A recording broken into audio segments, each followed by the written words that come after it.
ममता बनर्जी कल केजरीवाल से ज़रूर मिली, लेकिन अरविंद केजरीवाल वो इस बैठक में शामिल नहीं हो पाए हैं। अंदर समाजवादी पार्टी के प्रमुख अखिलेश यादव आए हुए हैं और आरजेडी से देश के अंदर जो भ्रष्टाचार व्याप्त है, महंगाई से आम जनमानस की कमर टूट चुकी है। बात करें तो क्या अखिलेश यादव को प्रधानमंत्री कैंडिडेट होना चाहिए, क्या आपको लगता है? देखिए, तो आगे भविष्य में 2027 में वो मुख्यमंत्री बनेंगे और 2029 में वो प्रधानमंत्री का चेहरा होंगे। कितना सैक्रिफाई करेगी कांग्रेस? हर बार सैक्रिफाई किया है। राहुल जी क्या बोलेंगे, इतनी बड़ी अहम बैठक हुई है, क्या बोलेंगे? इतने पूर्व मुख्यमंत्री पश्चिम बंगाल की ममता बनर्जी इंडी गठबंधन की बैठक से निकलते हुए, और एक बड़ी खबर, जिस तरीके से टीएमसी की बहुत बड़ी टूट पश्चिम बंगाल में देखने को मिल रही है, उसके बाद अब ममता बनर्जी का बैठक छोड़ के जाना बहुत सारे सवाल खड़े करता है। जम्मू कश्मीर की पूर्व मुख्यमंत्री यहाँ से जा रही है मीटिंग में से, पर खड़े कर लिए हैं कि इन लोगों में एक रूपता नहीं है, इनमें कोऑर्डिनेशन रिलेशन नहीं है, इनमें मनमुटाव है, चाहे वो किसी भी मुद्दे को लेकर हो। नमस्कार, इनक्रेडिबल भारत न्यूज लाइव में आपका स्वागत है। दिल्ली में आज दो बड़ी बैठकें हो रही है। पहली बैठक एनडीए की हो रही है, वो भारत मंडपम में हो रही है। एनडीए को 12 साल हो गए हैं। वहीं एक बहुत बड़ी बैठक ऑपोजिशन यानी कि महागठबंधन इंडिया अलायंस की दिल्ली के कॉन्स्टिट्यूशन क्लब में हो रही है। इस बैठक में तमाम ऑपोजिशन की बड़ी पार्टियां इसमें शामिल हुई है और आमतौर पर माना जा रहा है कि इस बैठक में 23 पार्टियों के सदस्य भाग ले रहे हैं। वहीं बहुत सारे राजनीतिक दलों ने इस बैठक से हम कह सकते हैं कि इसका बैठक का बायकॉट करा। उसमें आम आदमी पार्टी सबसे बड़ी पार्टी है। बैठक के अंदर आपको मैं बता दूं, कांग्रेस पार्टी के अध्यक्ष मल्लिकार्जुन खड़गे, सोनिया गांधी और नेता प्रतिपक्ष राहुल गांधी ये मौजूद है। जिस तरीके से पश्चिम बंगाल में तृणमूल कांग्रेस को एक बड़ा झटका लगा, उसके बाद में ममता बनर्जी कल केजरीवाल से ज़रूर मिली, लेकिन अरविंद केजरीवाल वो इस बैठक में शामिल नहीं हो पाए हैं और उन्होंने बोला है कि ये 2024 का जो लोकसभा चुनाव था उसके लिए महागठबंधन बनाया गया था। अब महागठबंधन की इस वाली बैठक में वो शामिल नहीं हुए हैं। पश्चिम बंगाल की पूर्व मुख्यमंत्री ममता बनर्जी और अभिषेक बनर्जी और तमाम टीएमसी के लोग इसमें बैठक में शामिल हुए हैं।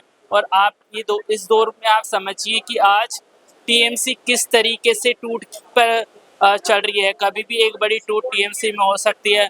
जिस तरीके से महाराष्ट्र में हमने देखा किस तरीके से एकनाथ शिंदे ने एनसीपी तोड़कर वो वहाँ पे मुख्यमंत्री बने थे, ऐसे हालात लग रहे हैं पश्चिम बंगाल में। और इस बैठक के अंदर समाजवादी पार्टी के प्रमुख अखिलेश यादव आए हुए हैं और आरजेडी से पूर्व उप मुख्यमंत्री बिहार के तेजस्वी यादव और उद्धव ठाकरे वो इस बैठक में ऑनलाइन भाग ले रहे हैं। आम आदमी पार्टी ने इस बैठक का बायकॉट करा है। डीएमके ने भी इस बैठक का बायकॉट करा है। कांग्रेस के साथ जो राजनीतिक बदलाव हुए हैं उसमें डीएमके ने उसको कहते हुए कहा कि हम इसमें नहीं आएंगे। और पोस्टर वार भी दिल्ली में आज सुबह देखने को मिला कि कुछ पोस्टर दिल्ली में चस्पा दिए गए, जिसके अंदर कांग्रेस को लेकर तमाम वो बातें की गई थी कि कांग्रेस जो है एक ऐसी पार्टी है जो बाकी राजनीतिक दलों को डुबाएगी अगर कांग्रेस के साथ में साठगांठ बनती है। आज दिल्ली के कॉन्स्टिट्यूशन क्लब में आप देखेंगे हर तरफ बड़ा जमावड़ा देखने को मिल रहा है। और आने वाले समय में खास तौर पर जो बड़े झटके मिले हैं, पश्चिम बंगाल में तृणमूल कांग्रेस को बड़ा झटका मिला है, उनकी सत्ता वहाँ पे गई है। बड़े लोग तृणमूल के पार्टी छोड़ रहे हैं, कई सांसद पार्टी छोड़ चुके हैं, कई विधायक पार्टी छोड़ रहे हैं। ममता बनर्जी खुद चुनाव हार गई। तो ऐसे में आने वाले समय में इंडी गठबंधन का क्या भविष्य रहने वाला है, 2029 का चुनाव लोकसभा का किस तरीके से ये लोग लड़ेंगे। और सबसे अहम बात, क्या इस बैठक के बाद में महागठबंधन के लिए कोई बड़ा रास्ता दिखेगा कि कोई एक ऐसी पार्टी जो महागठबंधन को लीड करे। किसी भी नेता से आप पूछ लो, साफ तौर पर वो कहता है कि हाँ महागठबंधन है, लेकिन कोई भी कांग्रेस की खुले तौर पर हम कह सकते हैं सिफारिश नहीं करते। राहुल गांधी की खुले तौर पर सिफारिश नहीं करते कि राहुल गांधी महागठबंधन के लीडर हो सकते हैं। अब ममता बनर्जी खुद चुनाव हार चुकी है। एक समय में देखा जा रहा था कि मोदी के इक्वल ममता बनर्जी को देखा जा रहा था। 2014 का भी इलेक्शन देख लीजिए, 2019 का इलेक्शन देख लीजिए, उस दौरान भी ममता बनर्जी सत्ता में पश्चिम बंगाल में काबिज रही और पश्चिम बंगाल से तृणमूल के बहुत संख्या में सांसद चुन के आने लगे। लेकिन इस बार जो वहाँ विधानसभा इलेक्शन हुआ है, तृणमूल को बहुत करारी हार मिली है। उसके बाद में क्या ममता बनर्जी जो उनका कद था महागठबंधन में, क्या आपको नहीं लगता है कि उनका कद घट गया है? वहीं दूसरी तरफ हम देखें राहुल गांधी और तमाम लोग, क्या जिस तरीके से तमिलनाडु में सरकार बनी, वहाँ पे बहुत सारी समीकरण बदले और कांग्रेस की स्थिति क्या महागठबंधन में अब मजबूत होगी, ये भी बहुत बड़े सवाल खड़े होते हैं। और क्या आज की जो ये बैठक है, क्या सही मायनों में एक बड़ी बैठक साबित होगी? क्या इसके बाद में एक राय बनने वाली गठबंधन के अंदर, या ये गठबंधन जिस तरीके से पहले चलता था वैसे ही चलता रहेगा? गठबंधन का क्या कोई लीडर रहेगा? पहले जब महागठबंधन था उसके बारे में भी कहा जाता था कि ये एक ऐसा गठबंधन है, एक ऐसी बारात है जिसमें दूल्हा नहीं है। तो उस समय नीतीश कुमार को बहुत बड़ा आदमी माना जाता था जब ये महागठबंधन बना था, लेकिन बीजेपी उन्हें अपने खेमे में लाने में कामयाब रही थी। जब से नीतीश कुमार बीजेपी के खेमे में गए हैं, महागठबंधन में से बहुत सारे लोग अलग हुए। केजरीवाल वो 2024 में ज़रूर महागठबंधन के साथ थे, लेकिन आज अपनी रणनीति में केजरीवाल इनके साथ में नहीं है। और समाजवादी पार्टी, अखिलेश यादव की बात करें, वो भी ज़रूर गठबंधन में रहते हैं, लेकिन जब भी कांग्रेस की बात आती है तो वो कन्नी काटते हैं। वो साफ तौर पर बचते हैं बोलने पे कि कांग्रेस महागठबंधन को लीड कर सकती है या नहीं कर सकती।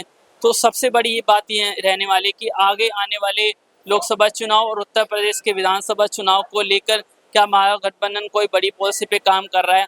और सबसे अहम बात, आज एनडीए को सरकार में आए हुए 12 साल हो गए हैं। इन 12 सालों की बहुत सारी उपलब्धियां सरकार की रही होगी, खामियां बहुत सारी रही होगी। क्या महागठबंधन मिलके सरकार को आने वाले सेशन में जो संसद का सत्र होने वाला है उसमें एक्सपोज करने वाला है या नहीं करने वाला है? ये तमाम अहम बिंदु पर आज बहुत बड़ी चर्चा होने वाली है। इंडिया गठबंधन की बैठक चल रही है कॉन्स्टिट्यूशन क्लब में। मेरे साथ समाजवादी पार्टी के काफ़ी लोग हैं। जिस तरीके से अखिलेश यादव भी बैठक में शामिल हुए हैं।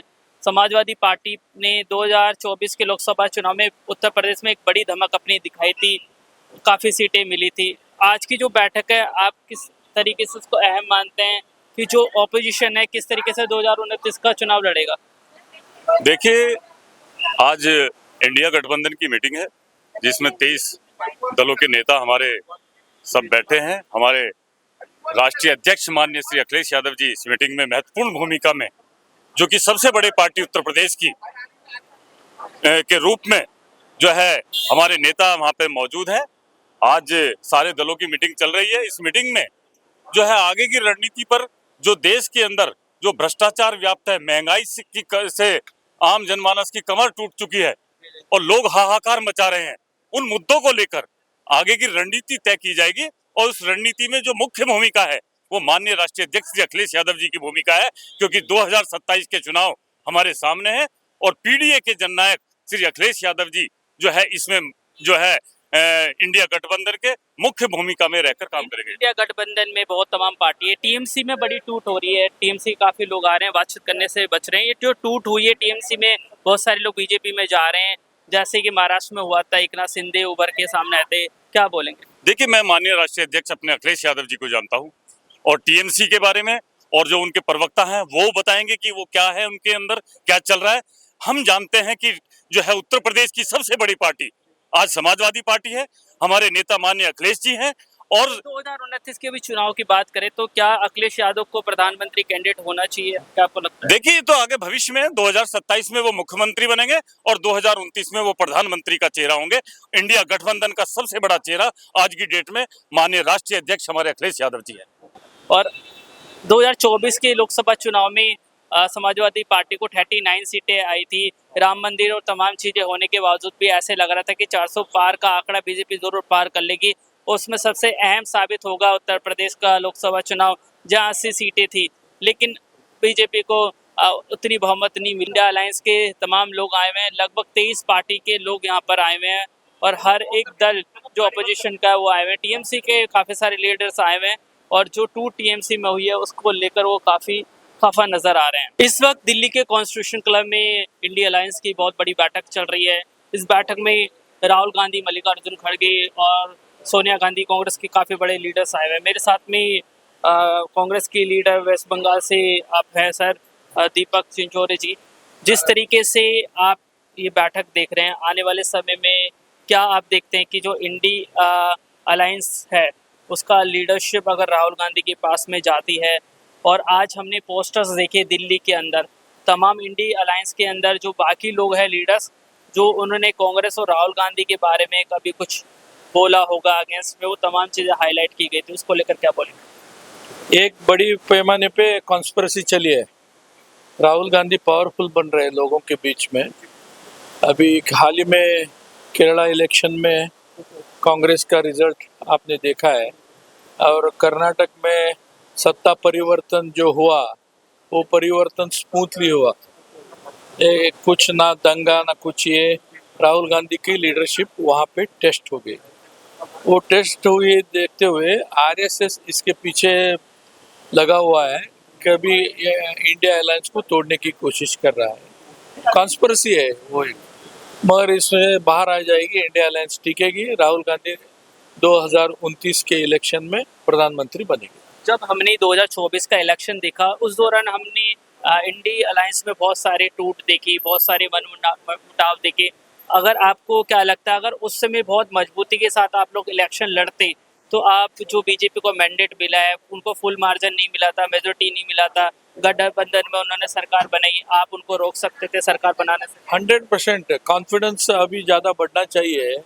अभी अगली बार 300 पार का नारा देंगे बीजेपी वाले। पहले 400 पार का था, अगली बार 300 पार का होगा।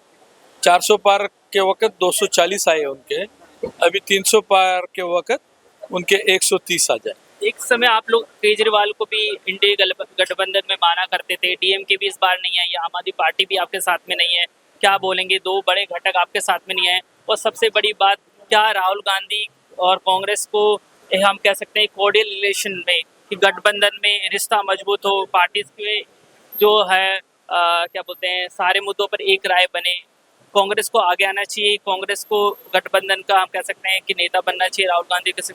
अभी कितना सैक्रिफाई करेगी कांग्रेस? हर बार सैक्रिफाई किया है। सैक्रिफाई अगर किसी पार्टी ने किया है तो कांग्रेस ने किया है। सब सेक्युलर लोगों को एक आना चाहिए, इतना ही बोल सकते हैं। तो मेरे साथ दीपक चिचोरे जी थे। आप काफ़ी बड़े नेता है और कांग्रेस पार्टी के आप नेशनल एग्जीक्यूटिव मेंबर हैं, और काफ़ी समय से आप कांग्रेस से जुड़े हुए हैं, और लंबे समय से आप वेस्ट बंगाल में और कर्नाटका में कांग्रेस के लिए काम कर रहे हैं। बना ममता जी क्या कहेंगे? पूर्व मुख्यमंत्री पश्चिम बंगाल की ममता बनर्जी इंडी गठबंधन की बैठक से निकलते हुए, और एक बड़ी खबर, जिस तरीके से टीएमसी की बहुत बड़ी टूट पश्चिम बंगाल में देखने को मिल रही है, उसके बाद अब ममता बनर्जी का बैठक छोड़ के जाना बहुत सारे सवाल खड़े करता है। क्या टीएमसी अब महागठबंधन का हिस्सा है या नहीं, बहुत बड़ा सवाल यहाँ पे खड़ा होता है। ममता बनर्जी अभी टीएमसी की पूर्व मुख्यमंत्री पश्चिम बंगाल की, वो बैठक से बाहर जा रही है। मल्लिकार्जुन खड़गे बैठक को संबोधित कर रहे थे, और अब ममता बनर्जी यहाँ से जा रही है। मैम, ये आप देख सकते हैं ममता बनर्जी बाहर निकल रही है। बहुत बड़ा सेटबैक, बहुत बड़ी सेटबैक, बहुत बड़ा सेटबैक टीएमसी के लिए। और इस महागठबंधन की जो ये प्रेस कॉन्फ्रेंस चल रही थी, मीटिंग चल रही थी, ठीक मल्लिकार्जुन खड़गे के बगल में ममता बनर्जी बैठी हुई थी। क्या विवाद हुआ जिसकी वजह से उन्हें एकाएक बैठक को छोड़कर जाना पड़ा?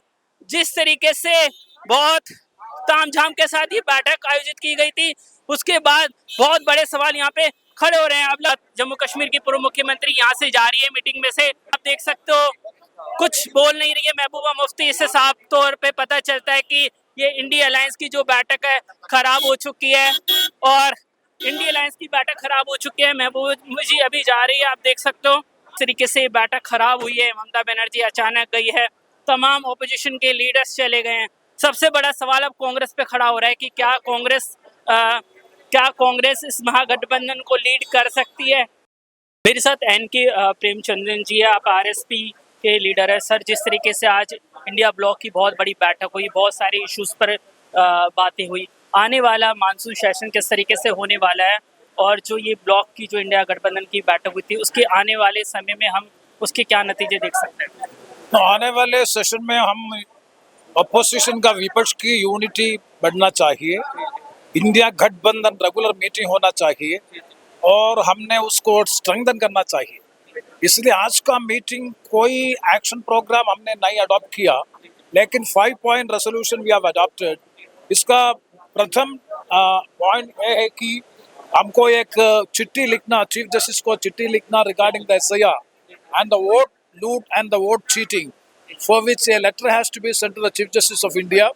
And हमने डिमांड किया उसको रेजिग्नेशन, एजुकेशन मिनिस्टर का रेजिग्नेशन डिमांड किया, और once and also hot party meeting of all the political parties have to be held so as to discuss the economic situation in the country, and once in 2 months we will be meeting regularly.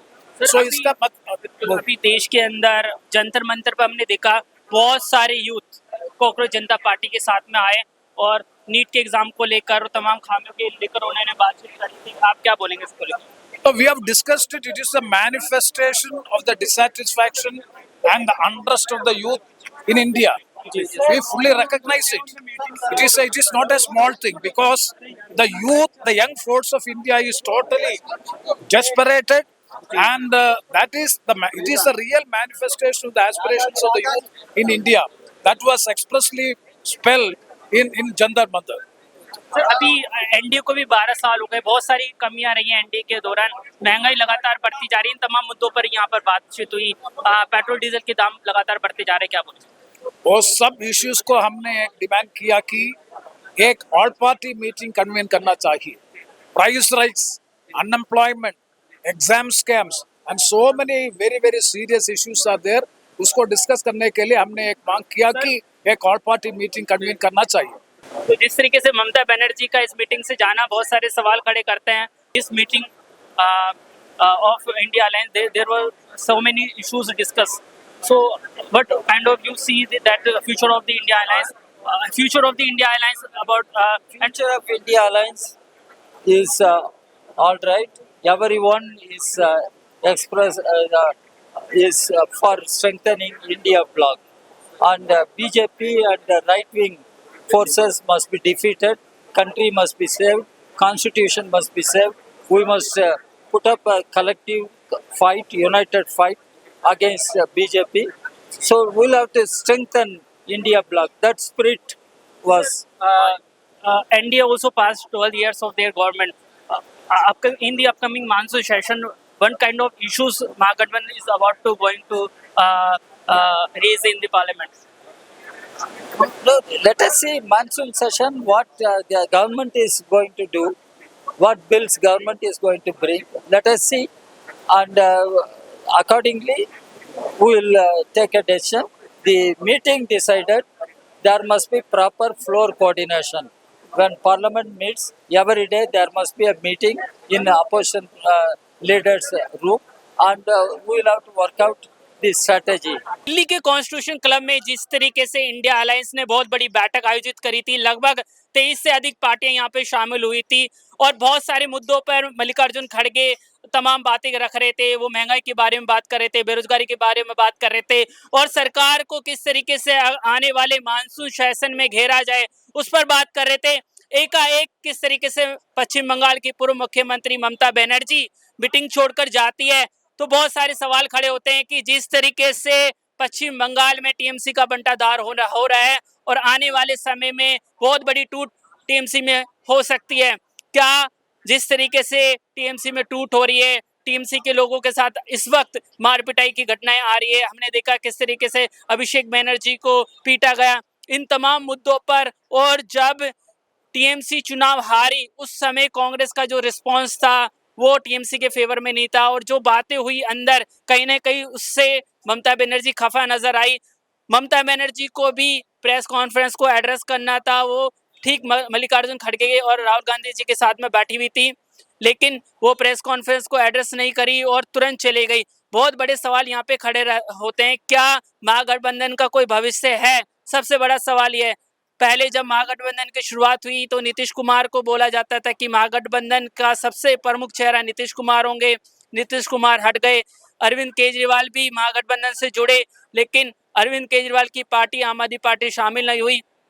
अब सबसे बड़ा सवाल यह है कि आने वाले चुनाव में 2029 की आप बात कर रहे हो, महागठबंधन में इस तरीके की फूट देखने को मिल रही है कि जहां पॉलिटिकल लोग एक साथ नहीं आते, एक साथ डिस्कशन नहीं कर पाते। ये ऑपोजिशन किस तरीके का ऑपोजिशन है, इस पे सवाल खड़े होते हैं कि एक साथ अगर आप एक मंच पे बैठ के बात नहीं कर पा रहे तो आप किस तरीके का ऑपोजिशन है। और जिस तरीके से महबूबा मुफ्ती यहाँ से गई और ममता बनर्जी यहाँ से गई, बहुत सारे सवाल ऑपोजिशन ने अपने ऊपर खड़े कर लिए हैं कि इन लोगों में एक रूपता नहीं है, इनमें कोऑर्डिनल रिलेशन नहीं है, इनमें मनमुटाव है, चाहे वो किसी भी मुद्दे को लेकर हो।